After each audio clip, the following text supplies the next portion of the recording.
എസ്ര അധ്യായം 8. അർത്താക്സർക്സസ് രാജാവിൻ്റെ ഭരണകാലത്ത് എന്നോടൊപ്പം ബാബിലോണിൽ നിന്ന് പോന്ന കുടുംബത്തലവന്മാർ വംശാവലി ക്രമത്തിൽ: ഫിനഹാസ് കുടുംബത്തിൽപ്പെട്ട ഗർഷോം, ഇത്താമർ വംശജനായ ദാനിയേൽ, ദാവിദിന്റെ കുടുംബത്തിൽപ്പെട്ട ഷക്കാനിയയുടെ പുത്രൻ ഹത്തൂഷ്, പറോഷ് കുടുംബത്തിൽപ്പെട്ട സക്കറിയായും 150 പേരും, പഹാത് മൊവാബ് വംശജനായ സെറാഹിയയുടെ മകൻ എലിയഹോവേനായിയും 200 പേരും, സാത്തുവിന്റെ കുടുംബത്തിൽപ്പെട്ട യഹസിയേലിന്റെ മകൻ ഷക്കാനിയായും 300 പേരും, അദീൻ വംശജനായ ജോനാഥാന്റെ മകൻ ഏബദും 50 പേരും, ഏലാമിന്റെ കുടുംബത്തിൽപ്പെട്ട അത്താലിയയുടെ മകൻ യേഷായായും 70 പേരും, ഷഫാത്തിയ വംശജനായ മിഖായേലിന്റെ മകൻ സെബാദിയായും 80 പേരും, യോവാബിന്റെ കുടുംബത്തിൽപ്പെട്ട യഹിയേലിന്റെ മകൻ ഒബാദിയായും 218 പേരും, ബാനി വംശജനായ യോസിഫായുടെ മകൻ ഷെലോമിത്തും 160 പേരും, ബേബായിയുടെ കുടുംബത്തിൽപ്പെട്ട ബേബായിയുടെ മകൻ സക്കറിയായും 28 പേരും, അസ്ഗാദിന്റെ കുടുംബത്തിൽപ്പെട്ട ഹക്കാത്താനിന്റെ മകൻ യോഹനാനും 110 പേരും, അദോനിക്കാമിന്റെ കുടുംബത്തിൽപ്പെട്ട എലിഫലേത്ത്, യെവുവേൽ, ഷെമായ എന്നിവരും 60 പേരും. ഇവർ പിന്നീടാണ് വന്നത്. ബിഗ്വായ് വംശജനായ ഉത്തായിയും സക്കൂറും 70 പേരും. അഹാവയിലേക്ക് ഒഴുകുന്ന നദിയുടെ തീരത്ത് ഞാൻ അവരെ ഒരുമിച്ച് കൂട്ടി. അവിടെ ഞങ്ങൾ 3 ദിവസം താവളമടിച്ചു. പുരോഹിതന്മാരെയും ജനത്തെയും പരിശോധിച്ചപ്പോൾ ലേവിയുടെ പുത്രന്മാരാരുമില്ലെന്ന് മനസ്സിലായി. അപ്പോൾ ഞാൻ എലിയേസർ, അരിയേൽ, ഷെമായ, എൽനാഥാൻ, യാരിബ്, എൽനാഥാൻ, നാഥാൻ, സക്രിയ, മെഷുല്ലാം എന്നീ പ്രമുഖന്മാർക്കും യോയാറിബ്, എൽനാഥാൻ എന്നീ പ്രതിഭാശാലികൾക്കും ആളയച്ചു.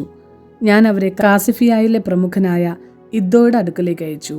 ഞങ്ങൾക്ക് ദേവാലയ ശുശ്രൂഷകരെ അയച്ചു തരണമെന്ന് കാസിഫിയായിലെ ദേവാലയ ശുശ്രൂഷകരായ ഇദ്ദോയോടും സഹോദരന്മാരോടും അഭ്യർത്ഥിക്കാനാണ് അവരെ അയച്ചത്.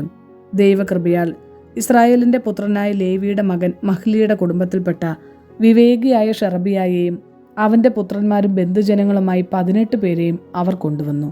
ഹസാബിയായെയും അവനോടൊപ്പം മെറാറി കുടുംബത്തിൽപ്പെട്ട യഷായായെയും അവന്റെ പുത്രന്മാരും ബന്ധുക്കളുമായി 20 പേരെയും അവർ കൊണ്ടുവന്നു. ദാവീദും സേവകന്മാരും ലേവ്യരുടെ ശുശ്രൂഷയ്ക്കായി വേർതിരിച്ചിരുന്ന 220 ദേവാലയ ശുശ്രൂഷകർക്ക് പുറമെയാണിവർ. ഇവരുടെ പേര് പട്ടികയിലുണ്ട്. ദൈവസന്നിധിയിൽ ഞങ്ങളെ തന്നെ എളിമപ്പെടുത്തുന്നതിനും മക്കളോടും വസ്തുവകകളോടും കൂടെയുള്ള ഞങ്ങളുടെ യാത്ര സുഗമമാക്കുന്നതിനും വേണ്ടി ദൈവത്തോട് പ്രാർത്ഥിക്കുന്നതിന് അഹാവ നദീതീരത്ത് വെച്ച് ഞാൻ ഒരു ഉപവാസം പ്രഖ്യാപിച്ചു. യാത്രയിൽ ഞങ്ങളെ ശത്രുക്കളിൽ നിന്നും രക്ഷിക്കുന്നതിന് ഒരു സംഘം പടയാളികളെയും കുതിരപ്പടയെയും രാജാവിനോട് ആവശ്യപ്പെടാൻ എനിക്ക് ലജ്ജയായിരുന്നു. കാരണം ദൈവത്തെ അന്വേഷിക്കുന്നവരുടെ മേൽ അവിടുത്തെ കാരുണ്യം ഉണ്ടായിരിക്കുമെന്നും അവിടുത്തെ ഉപേക്ഷിക്കുന്നവരുടെ മേൽ അവിടുത്തെ ക്രോധം ശക്തമായി നിപതിക്കുമെന്നും ഞങ്ങൾ രാജാവിനോട് പറഞ്ഞിട്ടുണ്ടായിരുന്നു. അതിനാൽ ഞങ്ങൾ ഉപവസിച്ച് ദൈവത്തോട് യാചിക്കുകയും അവിടുന്ന് ഞങ്ങളുടെ പ്രാർത്ഥന കേൾക്കുകയും ചെയ്തു. പ്രമുഖരായ 12 പുരോഹിതന്മാരെ ഞാൻ തിരഞ്ഞെടുത്തു.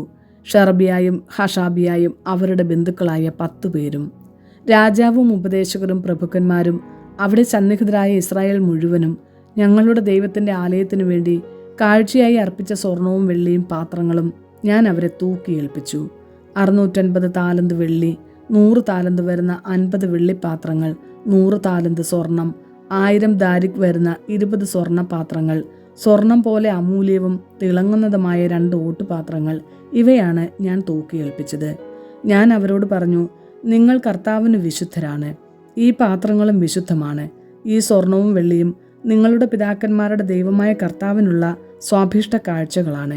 കർത്താവിൻ്റെ ആലയത്തിലെത്തി അവിടുത്തെ അറകൾക്കുള്ളിൽ വെച്ച് പ്രധാന പുരോഹിതന്മാരുടെയും ലേവ്യരുടെയും ജെറുസലേമിലുള്ള ഇസ്രായേൽ കുടുംബത്തലവന്മാരുടെയും മുൻപാകെ തൂക്കിയേൽപ്പിക്കുന്നതുവരെ അവ സൂക്ഷിക്കുക.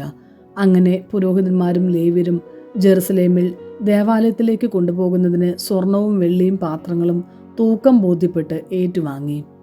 1-ാം മാസം 12-ാം ദിവസം ഞങ്ങൾ അഹാവ നദീതീരത്തു നിന്ന് ജെറുസലേമിലേക്ക് പുറപ്പെട്ടു. ദൈവത്തിന്റെ കരം ഞങ്ങളോട് കൂടെ ഉണ്ടായിരുന്നു. അവിടുന്ന് ഞങ്ങളെ ശത്രുക്കളിൽ നിന്നും വഴിയിലുള്ള അപകടങ്ങളിൽ നിന്നും രക്ഷിച്ചു. ഞങ്ങൾ ജെറുസലേമിലെത്തി 3 ദിവസം വിശ്രമിച്ചു. 4-ാം ദിവസം ഞങ്ങളുടെ ദൈവത്തിന്റെ ആലയത്തിൽ വെച്ച് ഊറിയായുടെ മകനും പുരോഹിതനുമായ മെറമൂത്തിനെ സ്വർണവും വെള്ളിയും പാത്രങ്ങളും തൂക്കിയേൽപ്പിച്ചു. ഫിനഹാസിന്റെ മകൻ എലയാസറും ലേവ്യരും യെശുവയുടെ മകൻ യോസബാദും ബിന്നൂയിയുടെ മകൻ നൊവാദിയായും അവനോടൊപ്പം ഉണ്ടായിരുന്നു. അവയുടെ എണ്ണവും തൂക്കവും തിട്ടപ്പെടുത്തി കുറിച്ചുവെച്ചു. മടങ്ങിയെത്തിയ പ്രവാസികൾ ഇസ്രായേൽ ജനത്തിനു വേണ്ടി 12 കാള, 96 മുട്ടാട്, 77 ചെമ്മരിയാട് എന്നിവയെ ദഹനബലിയായും 12 മുട്ടാടിനെ പാപപരിഹാര ബലിയായും ഇസ്രായേലിന്റെ ദൈവത്തിന് അർപ്പിച്ചു. ഇതെല്ലാം കർത്താവിനുള്ള ദഹനബലിയാണ്. അവർ രാജകൽപ്പന പ്രഭുക്കന്മാരെയും നദിക്കക്കരെയുള്ള ഇടപ്രഭുക്കന്മാരെയും ദേശാധിപതികളെയും ഏൽപ്പിച്ചു. അവർ ജനത്തിനും ദേവാലയത്തിനും സഹായം നൽകി.